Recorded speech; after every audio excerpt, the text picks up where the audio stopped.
قومی اسمبلی میں حماس رہنما اسماعیل ہانیہ کے قتل اور اسرائیلی جارحیت کے خلاف قرارداد متفقہ طور پر منظور۔ وزیر خارجہ اسحاق ڈار نے قرارداد پیش کی۔ قرارداد کے متن میں کہا گیا ہے کہ یہ ایوان اسرائیلی مظالم کو مسترد کرتا ہے اور فلسطینی عوام سے مکمل اظہار یکجہتی کرتا ہے۔ قرارداد میں اسماعیل ہانیہ کی شہادت پر تعزیت کا اظہار اور فلسطین میں فوری جنگ بندی کا مطالبہ کیا گیا۔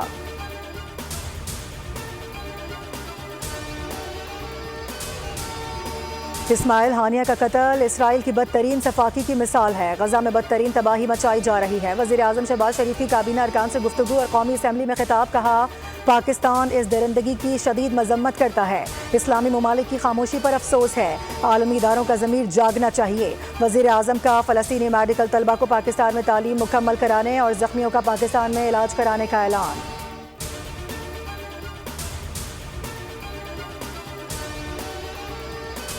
حماس رہنما اسماعیل ہانیہ کی شہادت پر ملک بھر میں یوم سوگ۔ اسماعیل ہانیہ کی غائبانہ نماز جنازہ بھی ادا کی جائے گی۔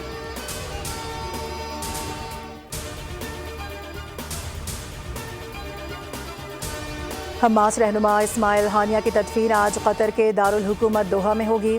نماز جنازہ امام محمد بن عبد الوہاب مسجد میں ادا کی جائے گی۔ اسماعیل ہانیہ کا جسد خاکی دوحہ میں ان کے گھر پہنچنے پر جذباتی مناظر۔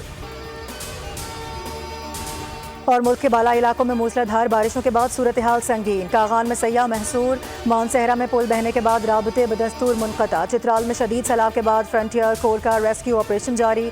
کوہلو میں متعدد مقامات پر لینڈ سلائیڈنگ۔ کوہلو تا سدی سڑک ٹریفک کے لیے بند۔ چشمہ بیراج میں پانی کی آمد 3,34,000 کیوسک سے تجاوز کر گئی۔